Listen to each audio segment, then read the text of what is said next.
I'm Alan McClellan, and this is In Performance on 99.5, Boston's all-classical station. We have Marc-André Hamelin in our studio, and Marc, welcome. Always a pleasure to be back. It's wonderful to have you back, and you inaugurated our new piano back in 2007 in September, and that was a wonderful experience, and it's great to have you back again. Well, thank you very much. And today we're going to hear one of the monuments of the piano literature, I think the Liszt Sonata, and we're going to hear your take on that, and I'm very excited to hear your point of view on that piece. And well, I hope what I'm going to get across is Liszt's take on it. I think I consider myself just a channeler, really, but I'm going to give it to you, of course, as I understand it. It's an amazing tour de force, and we'll be glad to hear it. But we also want to hear music by Hamelin. Just a few unimportant fillers, perhaps. No. Well, no, I've actually been playing a little more of my music recently. I mean, I've downplayed my activities as a composer over the years, but I have just finished, just this last September, as a matter of fact, a project which I was on for about 24 years, and it is a set of 12 etudes in all the minor keys. I started, actually, in 1986 with a prelude and fugue, not intending to have it part of a series, but I thought, well, I was inspired by Charles Valentin Alcan, the contemporary of Wagner and Liszt, a French composer who did write a rather extensive series of 12 etudes in all the minor keys. And of course, I don't think I thought about it very profoundly. I mean, I was still very young at the time. But it progressed very, very slowly. I mean, I wrote in the space of maybe a few years 6 of them, and then I started to get into other things and lay the project aside for 12 years. So out of the total of 24 years that it took, there was a space of 12 years in the middle in which I didn't write any. So you can say the project only took 12. And after this silence, I had an idea for one, which was an arrangement of a piece by Alcan, actually, and that started the ball rolling again. And I wrote about maybe one a year, and I finished them this last September. In fact, the last one to be written is one that I'm going to play now. Actually, it's a little minuet. Was there a time in your life, perhaps in your young life, when you thought, well, I'll be a composer? Well, it's interesting the way it happened. It's very simple, really. My father was a very good amateur pianist, and he had a pretty good collection of scores at home. And, of course, as a beginning piano student at the age of 5, I looked at all these things with absolute wonder. And, of course, I wanted to do the same thing because, he had some manuscript paper lying around, and I write all kinds of crazy things that made absolutely no sense because not only couldn't I hear properly, but my knowledge of notation really lagged far behind whatever germinal ideas I might have had, which were almost none anyway. But the kernel of will to do it was definitely there, and it always has been. We're going to hear 2 etudes from the 12 etudes in all the minor keys that Marc has produced, and they're going to be published coming up, and they will be coming out on a CD, which we must all watch out for in September. I should say, before I play Erlkönig, actually, the first one, that it requires a little bit of explanation. Okay. Of course, we all know Erlkönig as Schubert's magisterial setting of Goethe's poem. It's that one with the where the baritone takes the part of the child and the part of the father. And yes, it's so very it's a dramatic. narrator and three different characters. And what I did is basically to write a setting of Goethe's poem, but without words. And it has absolutely nothing to do with Schubert's song. I took a completely different direction, meter-wise, melody-wise, harmony-wise, and it's just not the same thing at all. But all the text is definitely there, and the only irregularity really is that for musical reasons, I had to repeat the first 4 lines of the poem, which of course Schubert doesn't do. But otherwise, it is followed to the syllable, and it, at least in theory, although I won't do it today, don't worry, it could be sung. It could be sung. Has it ever been sung? No, No. and it shouldn't be. The range is too large. Well, that's so. If you have your copy of Goethe's Erlkönig, you could follow along, I suppose. Let's listen to these 2 etudes: Erlkönig, the etude number 8, and the Etude number 11, Minuetto.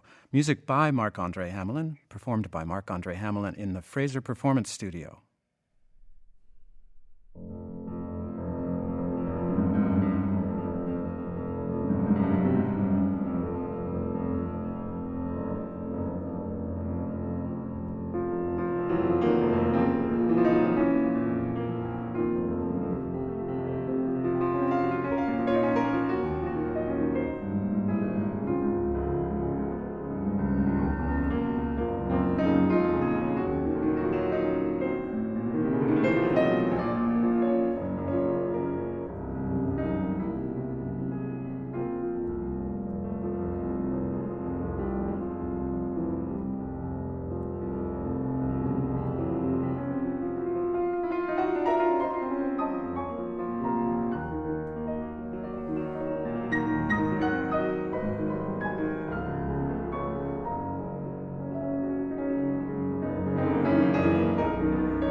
charming music. Well, thank you. That's fantastic. Thank you very much. Yeah, it's beautiful. I see that each of these, I happen to have the score in front of me. You've been generous in giving me the score, and I see that one was composed in 2007, another was composed in Perth, Australia in 2009, I think. Or finished there, actually, because Finished there. I was on it for quite a while. Yeah.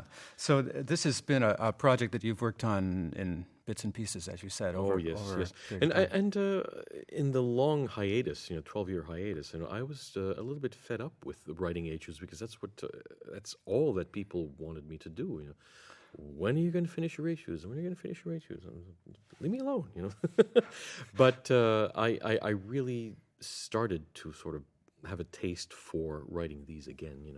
I guess I had to get away from them for a while. And late in 2007, I got a letter from C.F. Peters, actually, offering to publish the whole set. But they asked me, how many of these do you have? They didn't know that there were 12, I think. But I told them about the set, or the projected set, and told them that 9 of them were completed. So they were willing to wait for me to finish them. And then they are being engraved, I think, as we speak.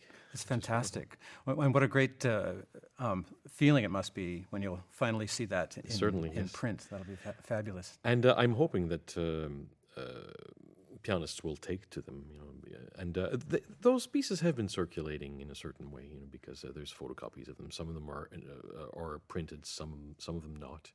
Yes, but we know. they've been circulating, and from a perusal of YouTube, you can see that quite a few of them have been played already by quite a few people, I think. There's a Hamelin underground, I think, on the internet. The grapevine. The grapevine. Well, we're looking forward to seeing that come out on CD, and that'll be in September. And I also want to mention that your performances this week are taking place at Symphony Hall with the Boston Symphony Orchestra, yes. and people should come and hear you playing Shostakovich, the first piano concerto. That's right, yes. And what an amazing piece that is. Yeah, and it really went so well. I mean, it was really my first experience playing in Symphony Hall. And I had played with the orchestra before, with the Boston Symphony, but it was at Tanglewood 3 summers ago. And this was my first experience with them in their home, and oh my God, it's indescribable how wonderful it is. Not only the acoustic, it speaks for itself, but of course they are absolutely marvelous players. What am I doing saying this? Of course, of course they are, and everybody knows that. Yes. But also there was this special feeling brought by the presence of the audience, and there was an enthusiasm. Mm-hmm. Which was palpable, and that always galvanizes you as a musician. That's wonderful, and a fellow Canadian is the conductor. That's right. Julian Querty is conducting. That's quite right. So those, I believe there are still tickets available for tomorrow night, Saturday night, and we will be broadcasting at 7 p.m. the concert. 7 p.m. is the pre-concert show with Ron Della Chiesa, and then 8 o'clock is the concert on 99.5, Boston's all-classical station, to which you are listening at the moment. And the program is In Performance. We'll be back in a moment. I'm Alan McClellan. You're listening to In Performance, and we're live from the Fraser Performance Studio with pianist Marc-André Hamelin. And Marc has for us, in addition to his own music, which we just heard, the amazing Liszt B minor sonata. And amazing is the word. Amazing. It's an amazing work. And Marc, you were telling me that you shied away from this piece for many years and have only recently taken it up as in recital. Yeah, it is an intimidating piece in a way, not only because of what it is, but also because of people's attitude towards it. But I think that by now I have gotten confident enough that I can present it without being sort of influenced by anything that's outside, my own experience of it. I just sort of forged ahead with it, and I am playing it as I understand it, and oh my God, the marvels that it contains. What is it that makes it so daunting, but what makes it so marvelous as well? I think I should ask. Well, I think it's partly what people have come to expect of pianists playing it, really. But I find that these things really have very little to do with the score and what I perceive Liszt's intentions to be. I went into it with as informed a perspective as possible, and also coupled with the fact that I've known it basically all my life. It was very interesting to pair these two sort of attitudes or two approaches. And of course, there's also the possible influence of recordings that I've heard throughout my life, but I tried to discount that as much as possible because, in many ways, although my predecessors have done some marvelous things with it, it's really much better to consider the score afresh. Liszt was really grappling with the whole idea of what is a sonata, per se. And in this case, it's only one long movement, although it does transform from one kind of section to another. Well, actually, there have been many debates as to whether it has 3 movements or 4 movements or one. I really think of it as just one movement with many sections to it. Because, of course, there is a very clear slow movement.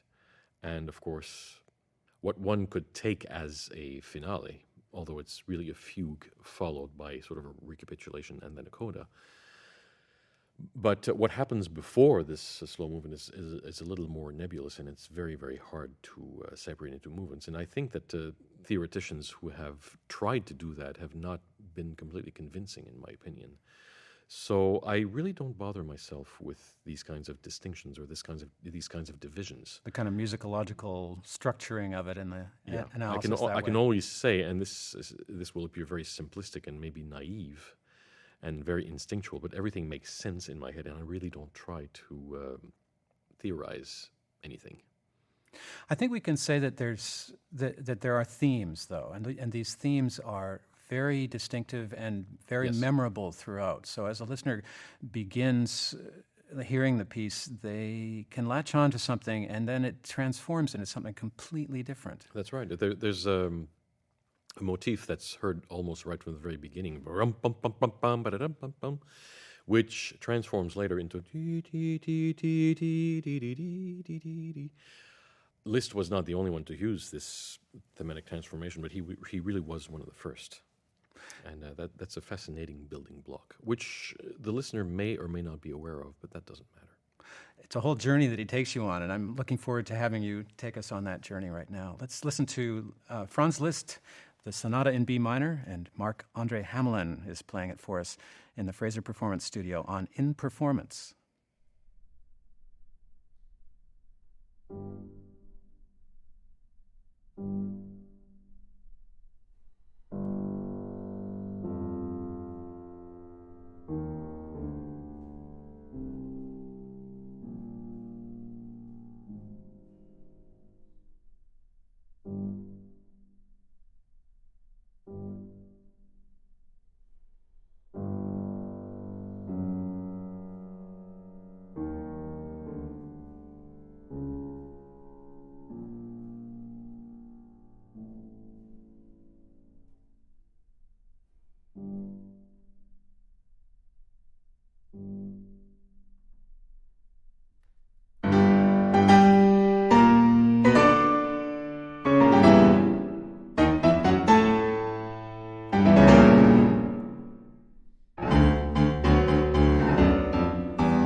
What an experience. The Franz Liszt Sonata in B minor, played in our studio here at WGBH in the Fraser Performance Studio by Marc-André Hamelin on In Performance.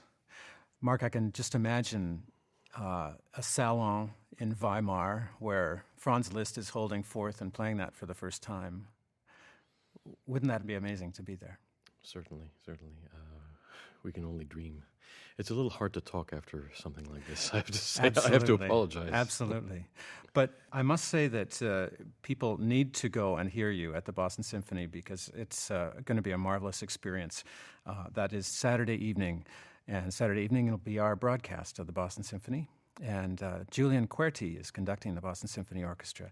Be sure to go to our website at 995allclassical.org. And you can look for the playlist link, and on there we will have links to the Boston Symphony. You can also go to bso.org for tickets. I think you have a little thing that you could play for us, a nocturne? Yes, a piece of mine called Little Nocturne. Here it is.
The Little Nocturne by Marc-André Hamelin, performed by Marc-André Hamelin in the Fraser Performance Studio here at WGBH.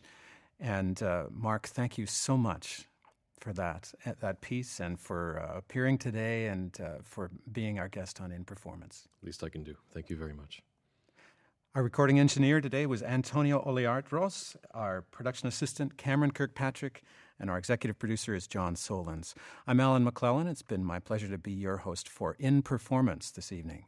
Join us for In Performance every weekday at 1 p.m. and Wednesday evenings at 7 p.m. here at 99.5 Boston's all-classical station.